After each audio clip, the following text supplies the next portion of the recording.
أعوذ بالله من الشيطان الرجيم بسم الله الرحمن الرحيم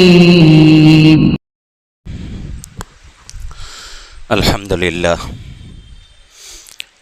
لله نحمده ونستعينه ونستغفره ونؤمن به ونتوكل عليه ونعوذ بالله من شرور أنفسنا ومن سيئات أعمالنا من يهده الله فلا مضل له ومن يضلله فلا هادي له ونشهد أن لا إله إلا الله وحده لا شريك له ونشهد أن سيدنا وسندنا وحبيبنا ونبينا ومولانا محمدا عبده ورسوله وصلى الله تعالى على خير خلقه محمد وعلى آله وأصحابه أجمعين أما بعد فقد قال الله تبارك وتعالى في القرآن المجيد والفرقان الحميد فأعوذ بالله من الشيطان الرجيم بسم الله الرحمن الرحيم قل إن صلاتي ونسكي ومحياي ومماتي لله رب العالمين لا شريك له وبذلك أمرت وأنا أول المسلمين وقال رسول الله صلى الله عليه وسلم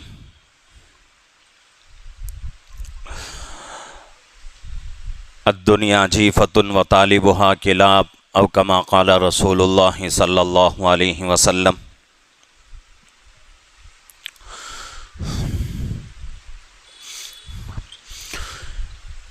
محترم معزز بزرگ اور عزیز دوستو،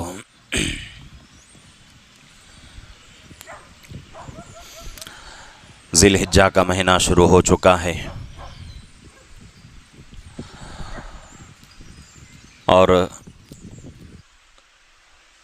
پہلا عشرہ چل رہا ہے۔ یہ عشرہ بڑی فضیلت والا عشرہ ہے،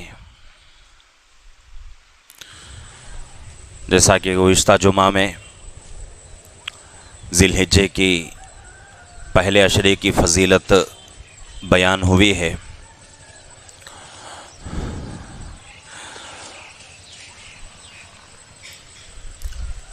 اور یہ بھی بات ہمارے سامنے آئی تھی کہ اسی عشرے میں اسلام کے ایک اہم رکن کی ادائیگی بھی ہوتی ہے، حج، اور اس کے ساتھ ساتھ قربانی والا عمل بھی اسی عشرے میں شروع ہوتا ہے، اور اسی طریقے سے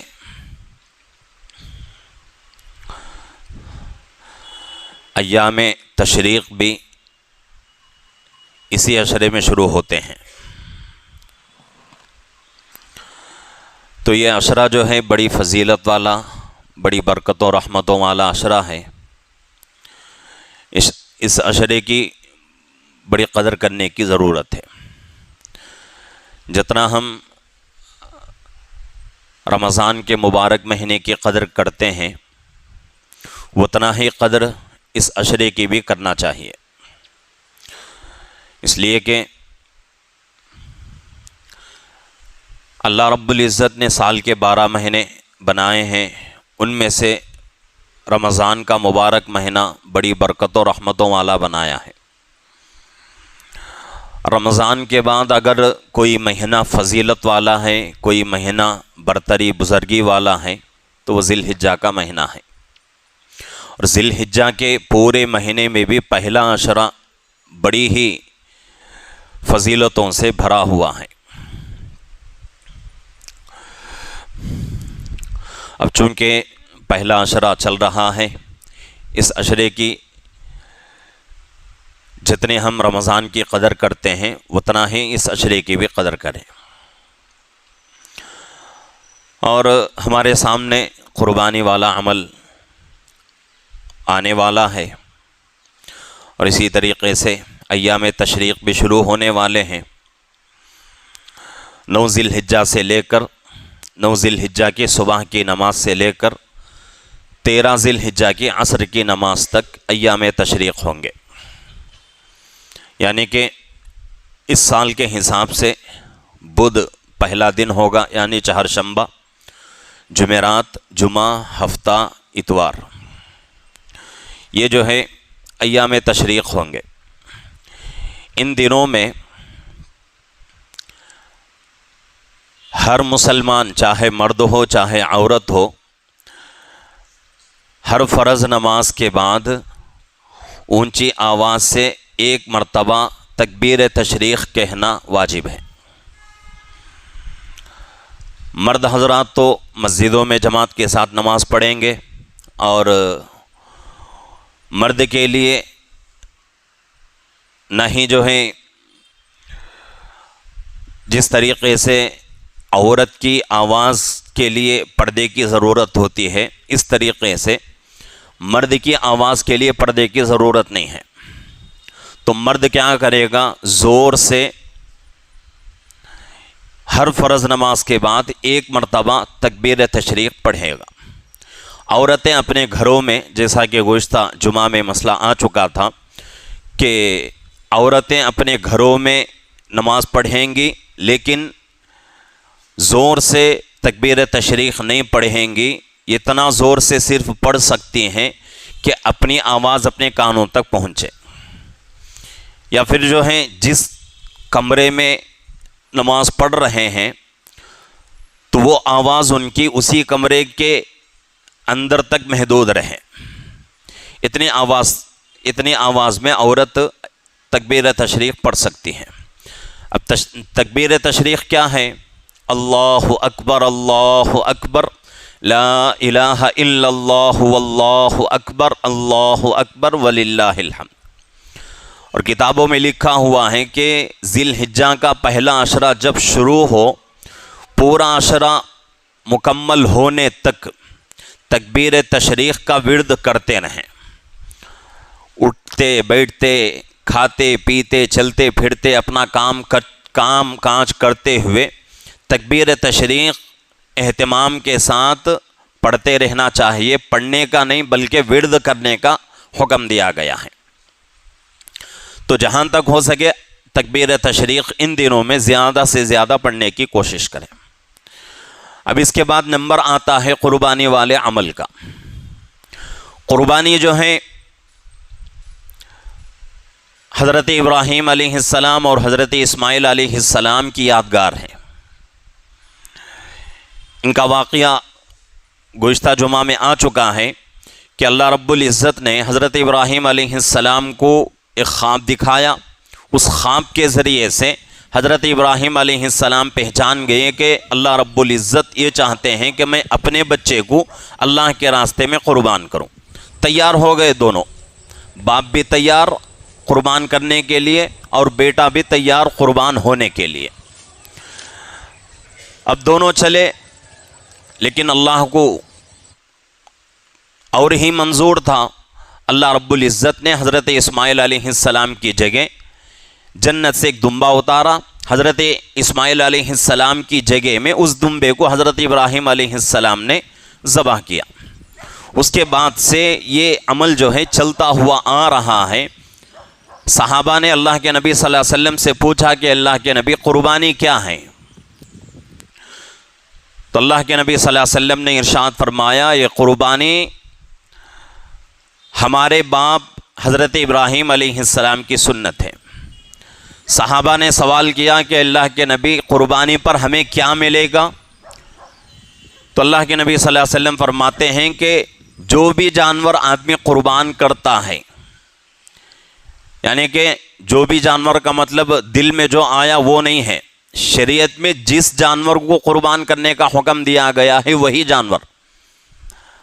ایسا نہیں کہ بھئی مفتی صاحب نے جو ہے کہہ دیا ہے جو بھی جانور چاہو ذبح کرو، اب مرضی سے جو ہے لے لیے کوئی جانور اور ذبح کر رہے ہیں، ایسی بات نہیں، بلکہ شریعت میں جس جانور کو قربان کرنے کا حکم دیا گیا ہے، جس جانور کے ذبح کرنے سے ہماری قربانی ادا ہوتی ہے، وہ جانور اللہ کے نبی فرماتے ہیں کہ قربانی کرنے والا جب جانور قربان کرتا ہے، ذبح کرتا ہے اللہ کے نام پر، تو جانور کے بدن پر جتنے بال ہوتے ہیں ہر بال کے بدلے میں اللہ ایک نیکی دیں گے۔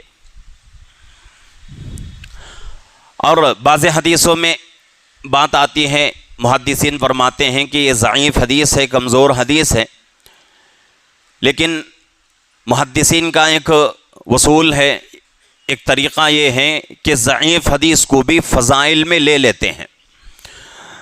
تو محدثین فرماتے ہیں کہ جو جانور دنیا میں قربان کیا جاتا ہے اللہ کے نام پر، یہی جانور پل صراط پر جنت میں جانے کے لیے سواری بنتا ہے، اور جانور کا خون کا خطرہ زمین پر گرنے سے پہلے وہ قربانی اللہ کے یہاں قبول ہو جاتی ہیں۔ لیکن اس کے لیے کچھ شرائط ہیں۔ پہلی چیز یہ ہے کہ بھئی آدمی جو ہے حرام مال سے قربان نہ کرے۔ حرام مال سے جانور خرید کر اگر قربان کرے گا تو قربانی کرنے کا جو ثواب ہے اس سے زیادہ گناہ حرام مال کا ہو جائے گا۔ اور اسی طریقے سے دوسری شرط یہ ہے کہ قربان کرنے کا مقصد کیا ہے؟ گوشت کھانا نہیں ہے، بلکہ یہ اللہ کا حکم ہے اور اللہ کے نبی حضرت ابراہیم اور حضرت اسماعیل علیہ السلام کی سنت ہے۔ اس سنت کو، اللہ کے حکم کو ہم لوگ زندہ کر رہے ہیں۔ اور گوشت کے بارے میں شریعت نے حکم دے دیا ہے کہ 3 حصے کیے جائیں، ایک حصہ اپنے لیے، ایک حصہ رشتہ داروں کے لیے اور ایک حصہ غریبوں کے لیے۔ اس کو جو ہے مد نظر رکھتے ہوئے قربانی کا جتنا بھی گوشت، جانور کا جتنا بھی گوشت ہمیں ملے گا، اس پورے گوشت کو 3 حصوں میں تقسیم کرنا افضل ہے۔ ہاں، اگر کوئی آدمی پورا کا پورا غریبوں میں تقسیم کر دے تو یہ اور بھی زیادہ افضل والی چیز ہے۔ شریعت میں یہاں تک جو ہے چھوٹ دی گئی ہے کہ اگر کوئی آدمی پورا کا پورا گوشت اپنے گھر کے لیے رکھنا چاہے تو بھی رکھ سکتا ہے، لیکن افضل یہی ہے کہ پورا گوشت اگر تقسیم نہ کر سکیں گے تو کم سے کم غربا کا جو حصہ ہے وہ حصہ ان کے ہاتھ میں پہنچ جائے، یہ بہتر ہے۔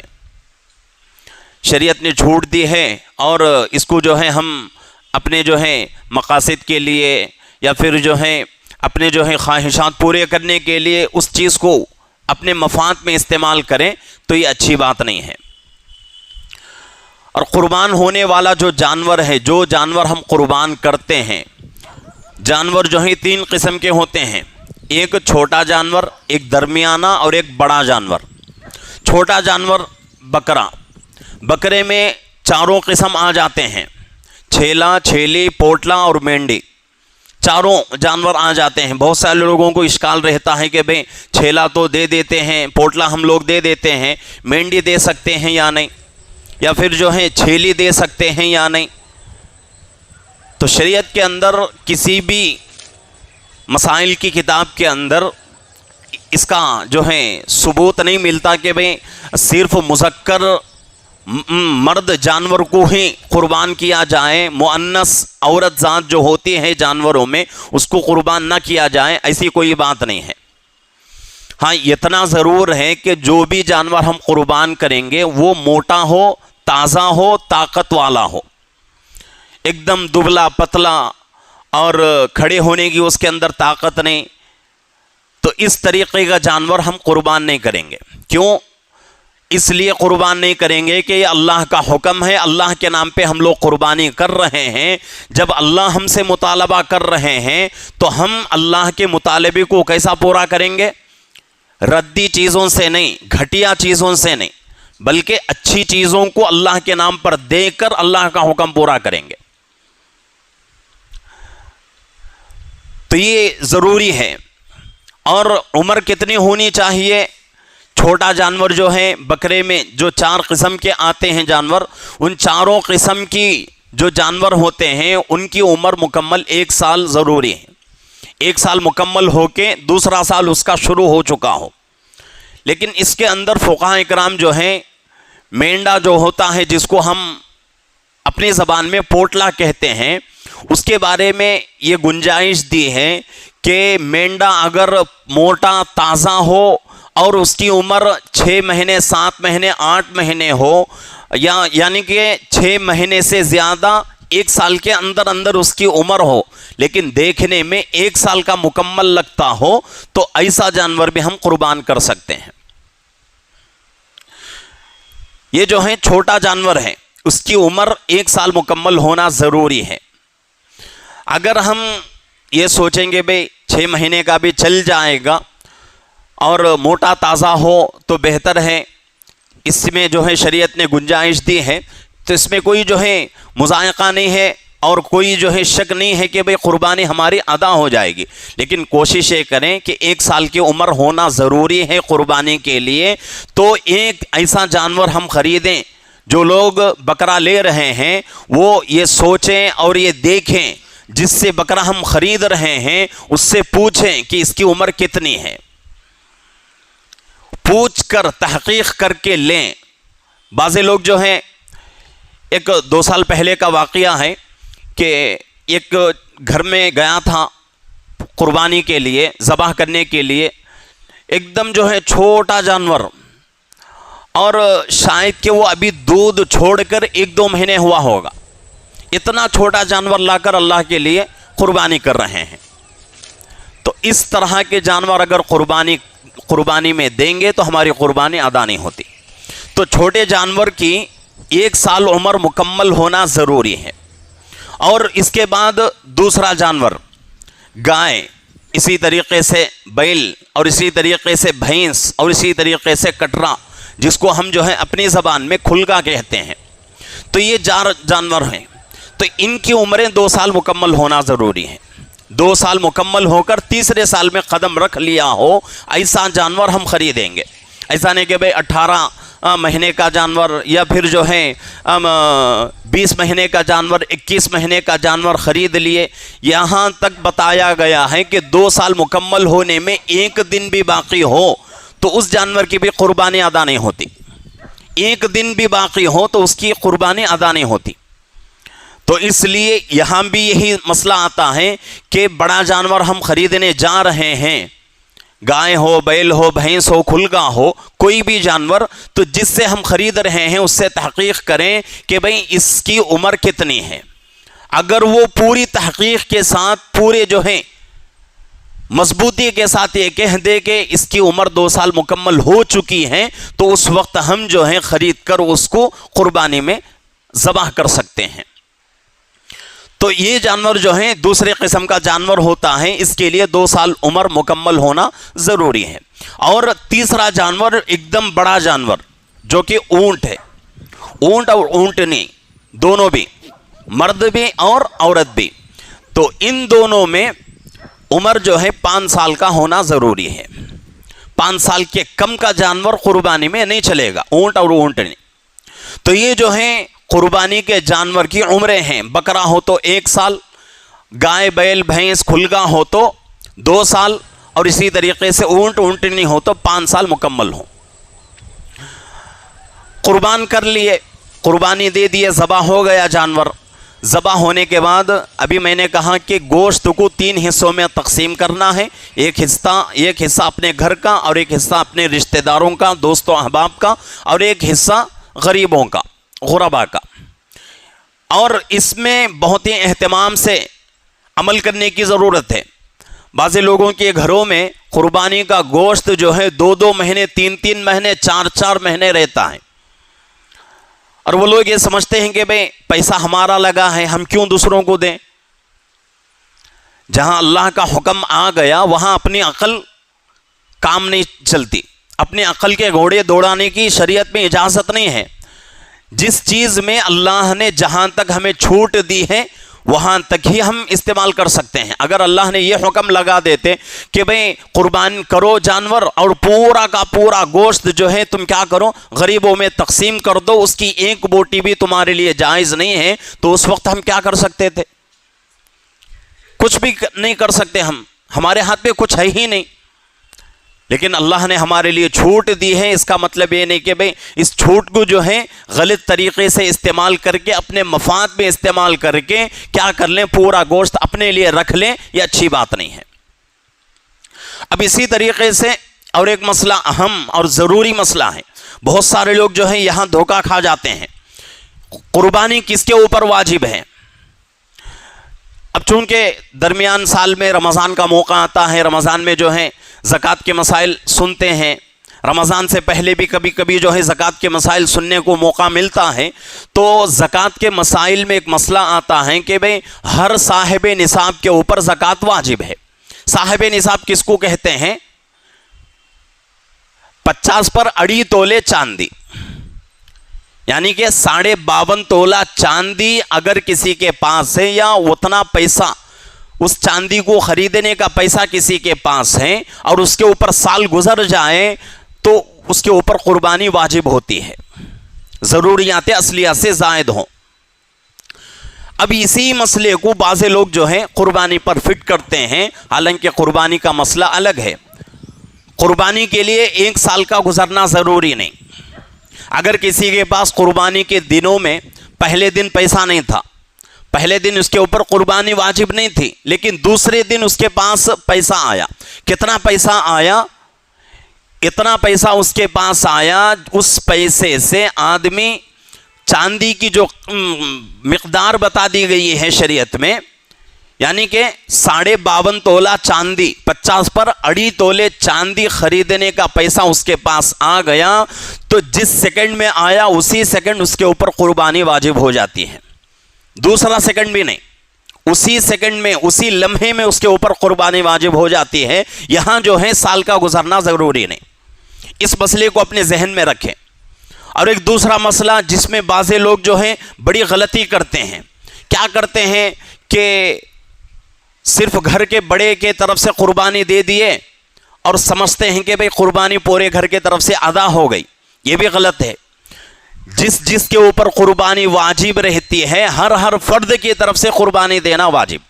مثال کے اعتبار سے 5 لوگ ہیں گھر میں، مرد ہیں اور اسی طریقے سے بیوی ہے، 3 بچے ہیں۔ مرد کے اوپر قربانی واجب، عورت کے اوپر قربانی واجب، اور 1-2 بچوں کے اوپر قربانی واجب۔ اب لوگ کیا کر رہے ہیں کہ صرف مرد جو بڑا آدمی ہے وہ آدمی اپنے نام سے قربانی دے رہا ہے، یہ سمجھ رہا ہے کہ بھئی قربانی ہماری ادا ہو گئی، تو ایک کی طرف سے تو ادا ہو گئی، باقی 3-4 لوگ ہیں ان کے طرف سے کون قربانی کرے گا؟ تو اس لیے ضروری ہے کہ قربانی جو ہے ہر آدمی کے مال کا حساب لگایا جائے، اور لگا کر جتنے لوگوں کے اوپر قربانی واجب ہوتی ہے ہر آدمی کے طرف سے قربانی ادا کریں۔ اور ایک اہم مسئلہ یہ ہے کہ بہت سارے لوگ یہ سمجھتے ہیں کہ پہلی مرتبہ ہم لوگ قربانی دے رہے ہیں تو کیا کریں گے، ہم اللہ کے نام سے قربانی دیں گے یا نبی کے نام سے قربانی دیں گے۔ اللہ کے نام سے قربانی دینا واجب نہیں ہے، نہ ہی نبی کے نام سے قربانی دینا واجب ہے۔ واجب کیا ہے؟ اپنے نام سے قربانی دینا واجب ہے۔ اس بات سے بعض لوگوں کے ذہنوں میں بات آ سکتی ہے کہ مفتی صاحب جو ہیں کتنے سخت الفاظ کہہ رہے ہیں اللہ کے بارے میں، نبی کے بارے میں۔ سخت الفاظ میں نہیں بلکہ شریعت خود کہتی ہے۔ قربانی کس کے اوپر واجب ہے؟ جو آدمی کما رہا ہے، جس کے پاس پیسہ ہے، جو آدمی نصاب کا مالک ہے، اس آدمی کے اوپر قربانی واجب۔ اب وہ آدمی جو ہے اپنے نام سے قربانی نہ کر کے اللہ کے نام سے قربانی کرے، نبی کے نام سے قربانی کرے، یا پھر کسی ولی کے نام سے قربانی کرے، یا اپنے گھر میں جو بڑے لوگ انتقال ہو چکے ہیں ان کے نام سے قربانی کریں، تو قربانی ادا نہیں ہو سکتی۔ ثواب تو ملے گا، ثواب تو ملے گا، لیکن ہماری طرف سے قربانی ادا نہیں ہوتی۔ اس مطلب یہ ہے، ایسا سمجھیں کہ ہمارا پیسہ بیکار ہو گیا۔ اس لیے پہلے اپنے ذات کا حساب لگائیں، اپنے نام کی قربانی دیں۔ اور یہ صرف 1 سال 2 سال کا مسئلہ نہیں، جتنے زندگی میں جتنے سال ہمارے اوپر قربانی واجب رہتی ہے، ہر سال اپنے نام سے قربانی کرنا واجب ہے۔ اپنے نام سے قربانی کرنے کے بعد اللہ نے ہمیں طاقت دی ہے، ہمارے پاس پیسہ ہے، تو اس کے بعد ہم کسی کے نام سے بھی ہم قربانی دے سکتے ہیں۔ گزشتہ سال بھی میں نے مالداروں سے یہ درخواست کی تھی کہ اپنے نام سے بھی کریں، اپنے پورے گھر کے افراد کے نام سے کریں، اس کے ساتھ ساتھ نبی صلی اللہ علیہ وسلم کے نام سے بھی قربانی کریں، اس وجہ سے کہ نبی صلی اللہ علیہ وسلم نے اپنی زندگی میں پوری امت کے نام سے قربانی کی ہے۔ جس آدمی کے پاس حیثیت نہیں ہے، اتنا پیسہ اس کے پاس نہیں ہے، طاقت نہیں ہے، تو وہ آدمی کو شریعت جو ہے اس چیز کا مکلف نہیں بناتی۔ لیکن جن لوگوں کے پاس پیسہ ہے وہ لوگ اس کے اوپر تھوڑا خیال کریں کہ نبی جب ہمارے نام سے، جبکہ ہمارا وجود ہی نہیں تھا، اس وقت اللہ کے نبی نے ہمارے نام سے قربانی دی ہے، تو اس نبی کا احسان ہمارے اوپر اتنا ہے، تو پھر ہم کیوں اس نبی کے نام سے قربانی نہ دیں؟ لیکن اس مسئلے میں سب سے پہلا اپنے نام سے قربانی دے کر اس کے بعد اللہ نے طاقت دی ہو تو نبی کے نام سے یا کسی اور کے نام سے دے سکتے ہیں۔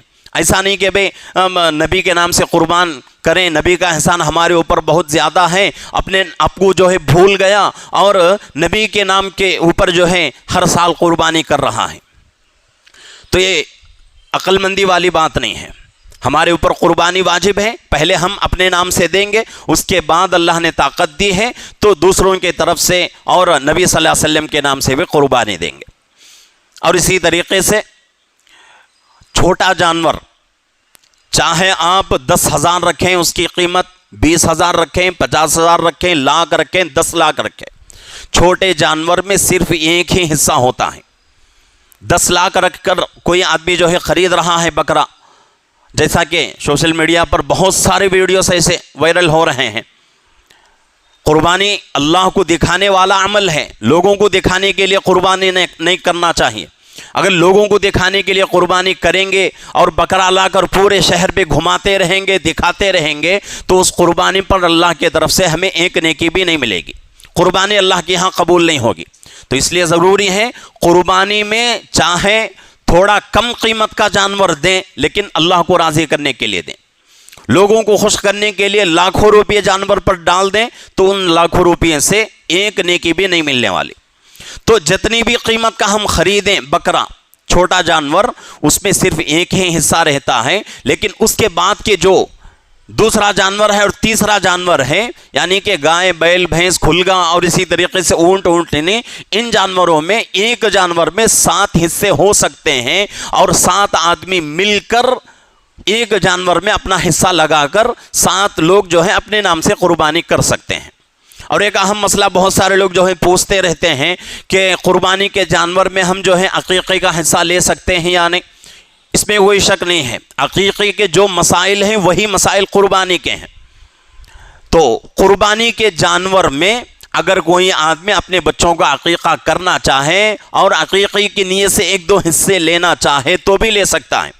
اور یہاں تک شریعت ہمیں چھوٹ دے رہی ہے، اگر ان دنوں میں کسی کے گھر میں شادی ہو رہی ہے، شادی کے لیے اگر آدمی ولیمے کی دعوت کرنا چاہے تو ولیمے کے لیے بھی اگر ان 7 حصوں میں سے 1-2 حصے اپنے لگا لیں تو بھی قربانی بھی ادا ہوگی اور اس کا ولیمہ بھی پورا ہو جائے گا۔